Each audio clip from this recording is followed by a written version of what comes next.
Hey guys, I want to make a short video here. Looking for a little feedback, maybe your opinion on a problem I've been having with reloading. I think it's this powder. It is this powder in particular. But about 3 years ago, I picked up an 8mm Mauser, a K98 German, and it shoots factory loads fine. When I first got it, I was reloading with the 40-64, no problems with it.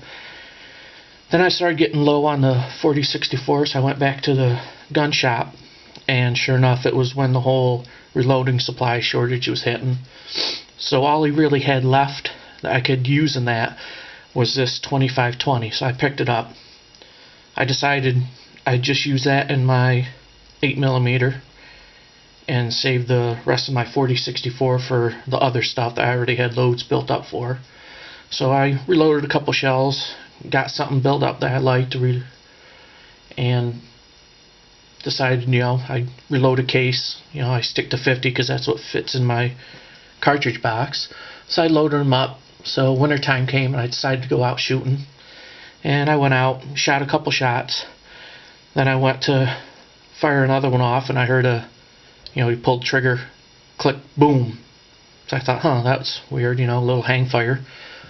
So I took a couple more shots and did it again, click, boom. So I thought, well, it's cold out. It is an old military gun. Maybe there's a little stuff in near the firing pin that I missed. I did clean it once. Maybe I missed a little something. It's getting gummy.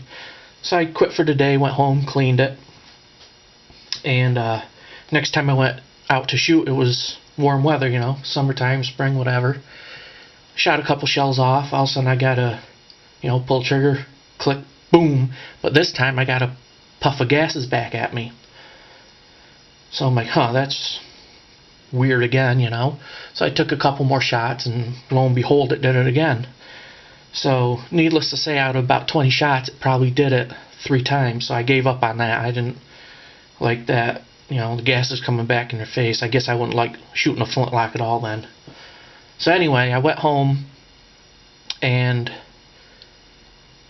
I made up some more shells with the 40-64 and they were shooting fine, no problem at all. So I actually took the shells I made with the 2520, pulled them apart because I didn't want to mess with them anymore.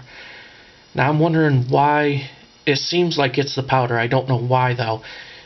I don't use case lube because I'm neck sizing the brass, so there's no case lube that could have contaminated the powder. The only odd thing I did see when I took them apart was the powder was sticking to the inside of the case, almost like there was static in there.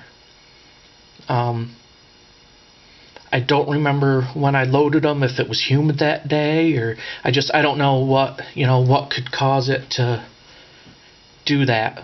Get the hang fire and then the puff of gas coming back at me. The primers weren't pushed out or nothing. There were no signs of anything wrong with that. I'm real careful with my powder when I measure. I actually use my scale and a dipper, because with the 40-64 it didn't go through my Lyman 55 powder measure very well, so I got in the habit of using a scale, and after every probably 10 rounds or something, I go back and make sure the scale's still zeroed.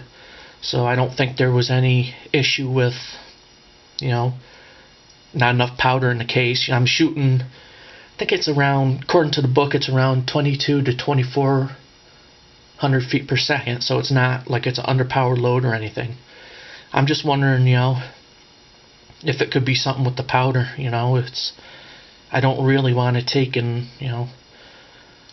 pour it out on the dirt and set it on fire, but I don't want to mess with it too much either if there's a problem with it. So if anybody's ever, experienced anything like this or has any ideas, leave me a comment, let me know. Thanks.